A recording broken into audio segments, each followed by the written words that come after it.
Greetings and salutations, denizens. This is I, Wolfphototech, and here we are with another delightful video. This time I'm talking about this tiny little book that was released for the 40th anniversary of Call of Cthulhu, for the Call of Cthulhu 7th edition line.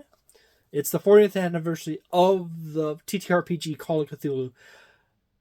This was produced during the time of Call of Cthulhu 7th edition, and it's the 40th anniversary. This is a beautiful, delightful book produced by Chaosium, Inc. It has the magical date on the front of when Call of Cthulhu, the first edition, was released, and the date this was put out. And it is the collected wisdom of many keepers from Chaosium and a few internet celebrities. It has a beautiful cover and back cover with the Chaosium logo. This might actually become rather hard to come by at some point in the future. There is this handy dandy ribbon here for keeping track of where you are in the book and so forth. First and foremost, the book has a nice little section on credits up in the front here. And it has table of contents, introduction, ground rules, inclusivity, preparation, players, sensitivity, designing scenarios, gameplay, keeping, horror, sanity, Cthulhu mythos, non-player characters, monsters, online play, props and handouts, miscellaneous, resources, and biographies. The introduction is written by Mike Mason. He is one of the major writers for Call of Cthulhu 7th edition. There's some basic ground rules.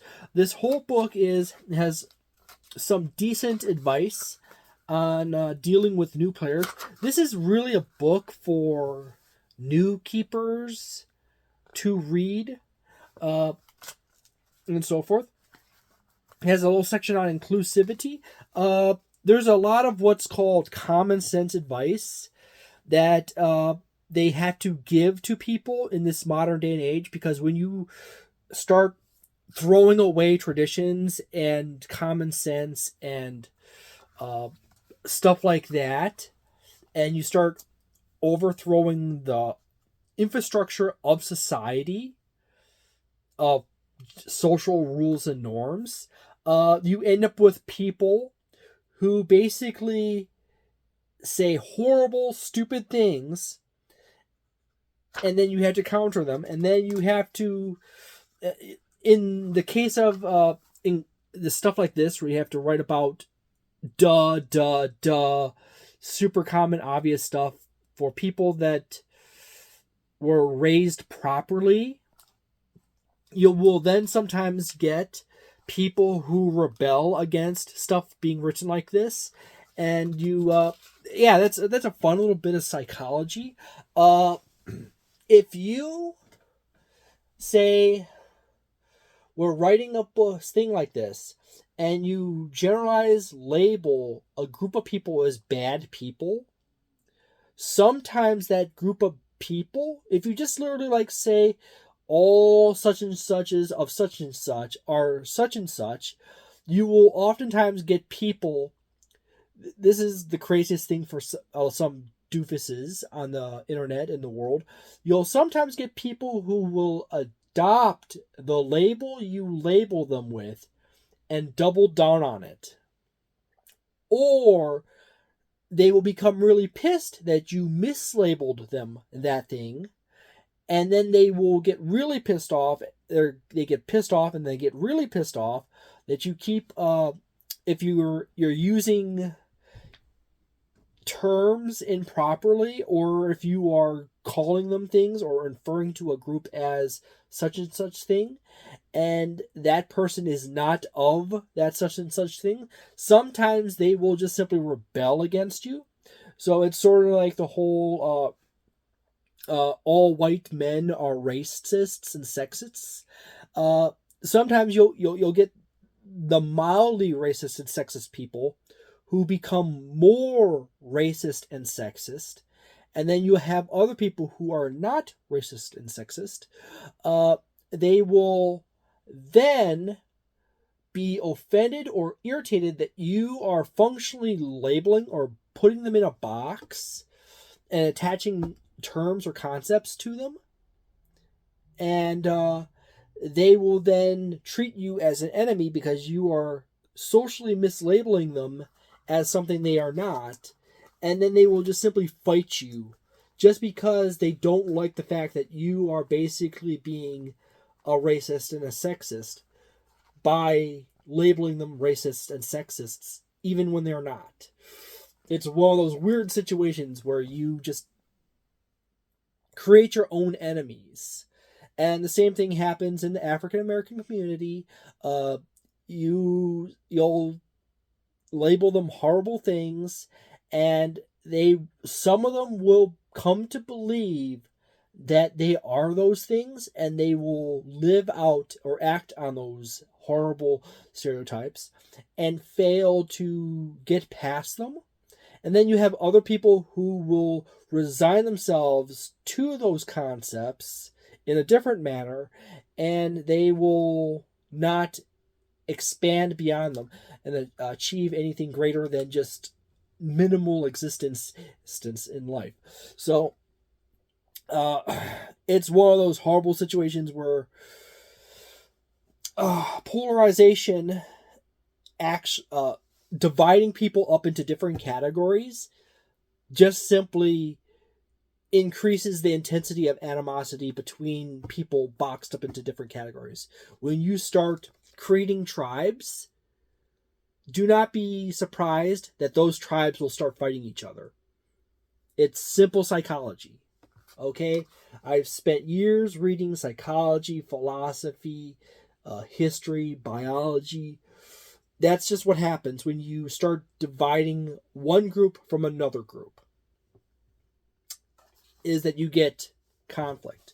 I come from a time where racism and sexism was dying and was disappearing, and then it was like just very mild residual in the world, and then all of a sudden, out of nowhere, it came back with a vengeance somewhere around the mid 2010s or something like that. And it's not funny. It's interesting that it happened to occur right around the Occupy Wall Street movement. And there's generally been theories floated on the internet about people and stuff that racism and sexism was reinvigorated by the ultra rich to ensure that the common people or the people below them would stop working together on things. It's the old divide and conquer strategy. But since I slid off into that dangerous territory of talking, I might as well go back to doing what I'm supposed to be doing here and talk about this thing. I usually avoid those topics on this channel, but that's just when you put something like the inclusivity thing on in a book, that is the start of the conversation. And I'm quite sure that there's going to be people who are pissed off that I brought it up in this video. And then I took the position I did, and then they're going to be that way. That's the double-edged sword effect of having a thing called inclusivity in a book, is that it's a thing that is brought up into the game, someone references it, and then people will naturally give their opinion on it, and then you start conflicts off of that. Whereas if you did not include that at all, and people were just like, there was a rule that says, don't be a jerk, please don't bring politics into games, please don't bring modern culture war or stuff like that into games, just, you're in a game, you're playing a character, you're living in a new world kind of thing, keeping fantasy. People in the group, you could have very far left people, you can have very far right people, you can have libertarians, you can have quasi-authoritarians in the group the political compass, and they will get along. But you then include the thing called inclusivity in your book, and someone points it out. One person points it out, and it starts a chain reaction around the table, and then you ruined your table. Okay, you do the exact opposite by doing that. It literally should just be, please don't be a jerk. Do not bring real world politics into your game, and try to be considerate of people on the table, and just enjoy the game and live in the fantasy of the game. There's a nice little section on preparation. Just simple tips, all in all. None of this is like super deep advice. It's just decent general advice that covers each little topic in this book that it goes through. I pretty much gave you the whole thing. Skipping all the way to the back, there happens to be a section for my notes.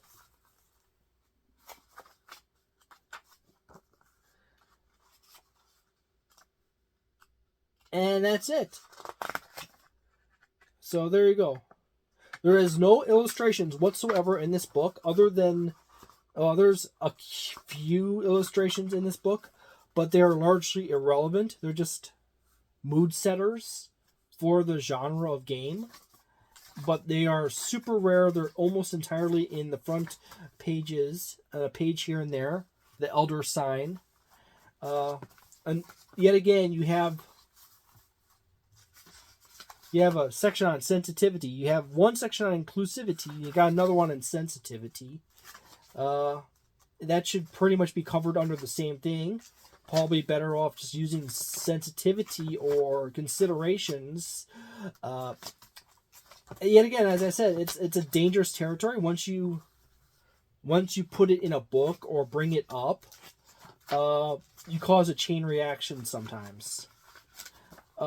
It should just literally just be, don't be a dick kind of thing. Don't be a dick. Just enjoy the game as it is. It's just that simple. Just have fun.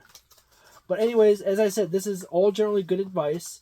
At the very back end, as I said before, there is a little section on resources, as well as a biography section. They got David Scott, Shane Bainley, Jason Durall, Lynne Hardy, Paul Fricker, Mike Mason, Mark Morrison, Matthew Sanderson, Tom Rayleigh. You got Becca Scott, Seth Sorkowski, I love this channel. HP Lovecraft Society, Into the Darkness YouTube channel. You too can Cthulhu. And then the Chaosium reference here, and then brings up a few other Chaosium games. Overall, this is actually an okay book. I say it would be worth reading for the Game Master, and the Game Master might take some stuff out of this book, like copy it onto a piece of paper, like a printer or something, and show it to people. It's particularly a section on player advice and such, but not much else.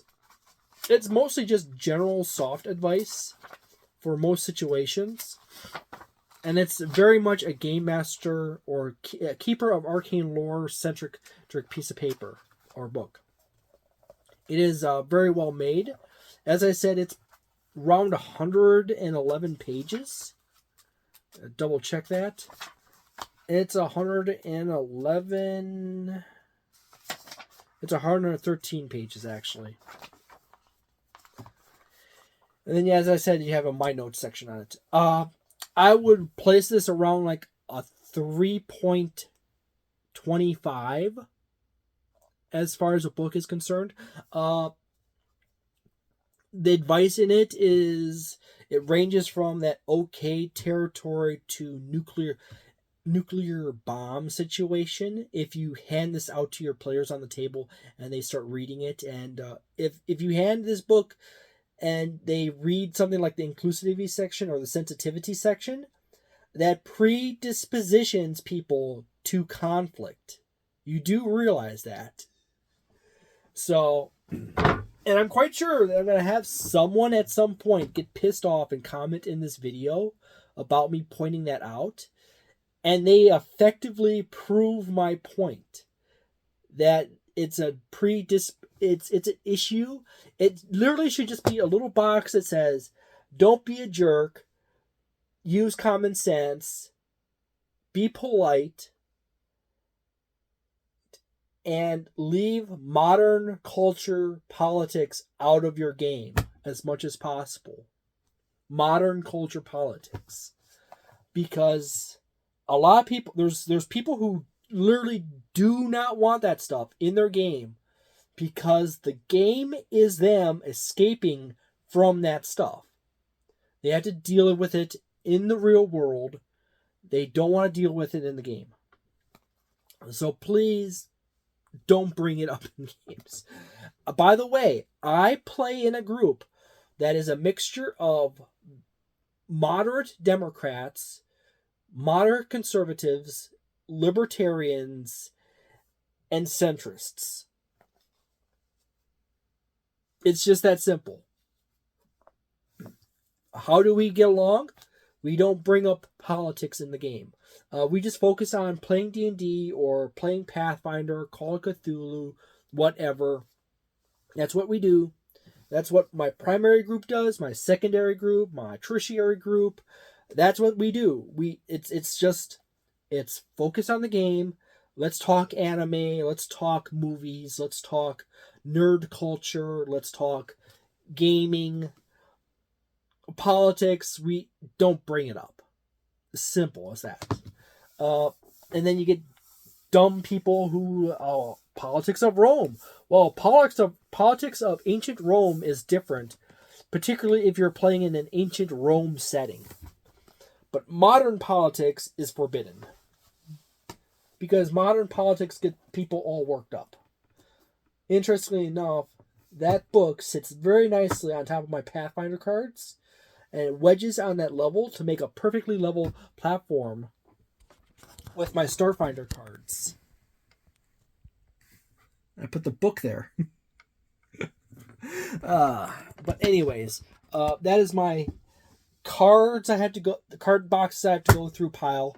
And then I have a pile of books and starter sets behind here that go to the floor. 3 stacks that I have to go through. But anyways, thank you very much for watching. I hope you have a delightful day, a nice night, a wonderful weekend, a magnificent month. And see you next time. Ciao.